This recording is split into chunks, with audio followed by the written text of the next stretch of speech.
Il était une fois, fin de l'année 2005, les développeurs de décidèrent de rajouter un nouveau donjon qui puisse constituer un défi pour les joueurs de haut niveau. Ils introduisirent un boss de fin de donjon répondant au doux nom fleuri Dakar l'écorcheur d'âme. Ce boss était capable d'envoyer un sort, le très bien nommé Sang corrompu. Pourquoi ce sort était-il bien nommé? Parce que les joueuses avaient leurs règles. Ce sort s'appelait Sang corrompu parce qu'il avait un effet néfaste et qu'il était capable de se transmettre de joueur en joueur dans ce qui était au départ voulu comme un effet de zone. Ce sort n'était pas censé à la base sortir du donjon du boss, mais un petit bug fit qu'il était capable de contaminer les animaux de compagnie des joueurs. Les animaux de compagnie étaient des porteurs sains, ça veut juste dire qu'ils étaient capables de porter la maladie, mais ils n'en ressentaient pas les effets. Lorsque les joueurs retournèrent dans les villes du jeu, après avoir fini le donjon, leurs animaux de compagnie refilèrent l'effet toxique aux autres joueurs, commençant ainsi la première épidémie à l'intérieur d'un jeu vidéo. Les personnages de faible niveau se faisaient buter presque instantanément parce que le sort était à la base prévu pour les joueurs de haut niveau. Très vite, le sol des villes fut recouvert des squelettes des personnages de faible niveau, et en fait l'événement prit tellement d'ampleur que les développeurs tentèrent de le contrôler avec des quarantaines. Hélas pour les développeurs, les joueurs pouvaient se déplacer très rapidement d'un continent à l'autre, et le plus souvent avec leurs animaux de compagnie contaminés. En quelques jours, c'était plié. L'épidémie s'était propagée sur tous les continents et était devenue une pandémie. Les effets étaient tellement graves que l'expérience de jeu fut pendant un moment complètement transformée. Les villes étaient vidées de leurs joueurs, ceux-ci ayant préféré partir à la campagne en attendant que la pandémie se tasse. Les comportements des joueurs étaient très proches de vraies personnes en situation réelle. Certains joueurs fuyaient les zones infectées, d'autres joueurs venaient en aide aux personnages infectés en les soignant, et certains connards essayaient de transmettre la maladie au plus de personnes possible. I'm like immune to it. We should take it to AB and spread it to the alliance. Oh, I'm not immune to it anymore. That'd be pretty funny.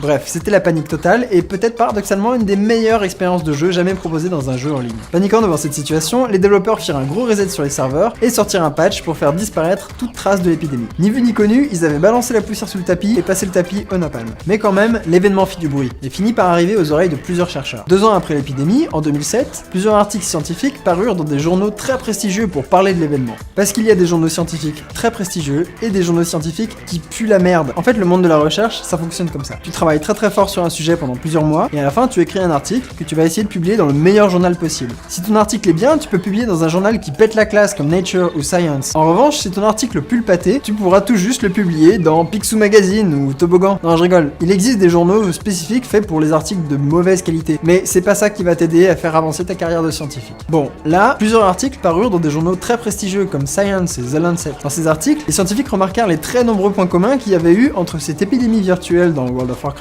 et les vraies épidémies qui se passent d'habitude dans la vraie vie. Dans la vraie vie, une épidémie, ça se passe comme ça. Tu as une bactérie ou un virus qui va se trimballer dans la nature, qu'on va appeler un agent pathogène. Pathos, ça veut dire la douleur en grec, et donc pathogène, c'est le truc qui crée la douleur. Donc cet agent pathogène se trimballe dans la forêt, se trimballe dans la montagne, et va finir par rencontrer un animal sauvage qui va être sa première victime, son premier hôte. Il va vite proliférer dans l'animal et se répandre dans toute la population. Dans le cas de la grippe porcine de 2009, on sait pas vraiment quel est l'animal sauvage en question, mais ce qu'on est sûr, c'est qu'il lui a vraiment bien infecté la gueule. Si l'agent pathogène se débrouille bien, il va infecter plusieurs animaux sauvages différents, et il va finir par rencontrer un animal domestique. Dans le cas de la grippe porcine, on est à peu près sûr que la rencontre s'est faite dans un élevage de porcs au Mexique. C'est pas évident de savoir comment s'est fait le transfert, mais ce qui est sûr, c'est que ça a dû être un moment très romantique. Très vite, il va y avoir un contact entre les animaux domestiques et les humains. Ensuite, les humains vont en boîte, dans les supermarchés, à l'école, ils prennent l'avion et vont transmettre cet agent pathogène à tout le monde. Bref, dans le cas de World of Warcraft, les points communs entre les vraies pandémies et la pandémie virtuelle étaient tellement flagrants que les chercheurs proposèrent carrément d'utiliser les jeux multijoueurs pour la recherche sur les épidémies. Une chercheuse en particulier, Nina Pfefferman, était extrêmement motivée pour utiliser les jeux en ligne dans la recherche sur les épidémies, et elle a très vite contacté Blizzard, la compagnie qui produit World of Warcraft, pour bosser là-dessus, ensemble. Au début, les mecs de Blizzard étaient extrêmement motivés, et puis ils ont laissé traîner les choses, et ils ont fini par refuser cette collaboration entre chercheurs et développeurs. A priori, ça pourrait paraître normal. World of Warcraft, c'est avant tout un jeu, pas un laboratoire pour faire des expériences sur les joueurs. Son but premier, c'est de divertir les gens, pas d'en faire des cobayes. Mais